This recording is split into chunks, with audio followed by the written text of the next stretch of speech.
আজকে আমি আপনাদেরকে কুমড়ো পাতার দারুণ একটা রেসিপি বানিয়ে দেখাবো। আপনারা সম্পূর্ণ পুরো ভিডিওটা দেখুন প্রথম থেকে শেষ পর্যন্ত কিভাবে বানাই। আর আমাদের বাগানে কুমড়ো পাতা অনেক আছে, তাই এখান থেকে কচি কচি কুমড়ো পাতা তুলে নেব। আর এই রেসিপিটা বানানোর জন্য কিন্তু কচি কচি কুমড়ো পাতাই লাগবে, তাই আমি বেছে বেছে এখান থেকে কুমড়ো পাতা তুলে নিচ্ছি কচি কচি।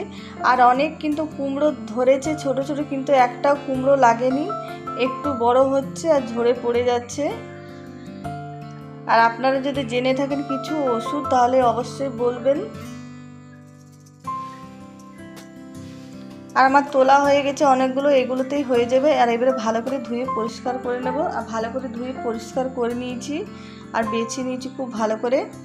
আর এখানে দেখুন একটা বাটির মধ্যে মুসুর ডাল বাটা নিয়েছি, আর তার মধ্যে দিয়ে দিচ্ছি চাল গুঁড়ি কিন্তু অবশ্যই দিতে হবে, তাহলে ভালো লাগবে।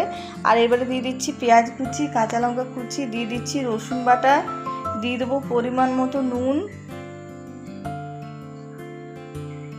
দিয়ে দিলাম হলুদ গুঁড়ো, নুন।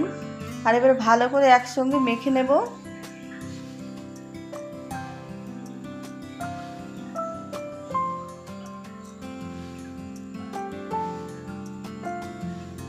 আর একটু জল দিয়ে দিলাম, অনেকটাই ঘন লাগছিল তার জন্য একটু জল দিয়ে ভালো করে মিশিয়ে নিলাম।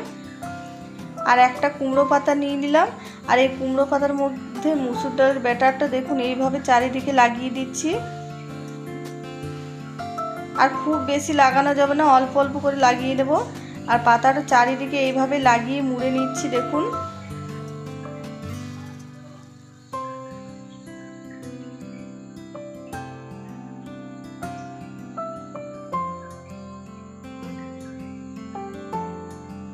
আর পাতার চারিদিকে ভালো করে লাগিয়ে নিয়েছি। আর দেখুন একটা বানানো হয়ে গেল, আরেকটা আপনাদেরকে বানিয়ে দেখাবো। আর এই পাতাটার মধ্যেও কিন্তু আমি একইভাবেই ব্যাটারটা লাগিয়ে নেবো, যেরকম প্রথম পাতাতে লাগিয়েছিলাম সেইভাবেই লাগিয়ে নেবো। প্রত্যেকটাই কিন্তু একইভাবেই বানাবো।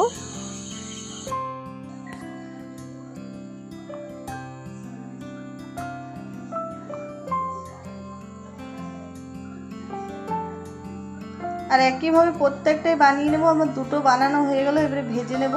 আর ভাজার জন্য কড়াই দিয়ে দিচ্ছি সরষের তেল। আর তেল গরম হয়ে গেছে, এবারে দিয়ে দিচ্ছি কুমড়ো পাতা। আর এটা কিন্তু খুবই কম আঁচে ভাজতে হবে, তাহলে ভালো হবে। কম আঁচে ভাজলে পাতাটাও সেদ্ধ হয়ে যাবে, আর মুসুর ডালটাও খুব সুন্দর ভাজা হবে, আর খেতেও মুচমুচে হবে। আর এটা খেতে এতটাই মুচমুচে হয়, খুবই ভালো লাগে খেতে। গরম গরম ভাতের সঙ্গে এইরকম থাকলে আর কোনো কিছুই প্রয়োজন হবে না। ডাল আলু সেদ্ধ যদি সামান্য থাকে, আর যদি এই কুমড়ো পাতার বড়া থাকে তাহলে আর কোনো কিছুই লাগবে না। দেখুন দুটো ভাজা হয়ে গেলো, কী সুন্দর লাল করে ভেজে নিয়েছি। আর একইভাবে কিন্তু সবগুলোই ভেজে নেব। আর আজকের ভিডিও পছন্দ হলে প্লিজ লাইক শেয়ার কমেন্ট করবেন। যারা নতুন দেখছেন তারা অবশ্যই আমার চ্যানেলটা সাবস্ক্রাইব করবেন, পাশে থাকবেন।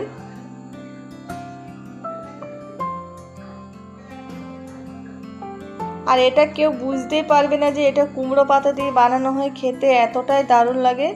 আর একে একে সব ভাজা হয়ে গেল আমার দেখুন। আর কমেন্টে নিশ্চয়ই জানাবেন কেমন হয়েছে কেমন না আজকে কুমড়ো পাতার রেসিপি।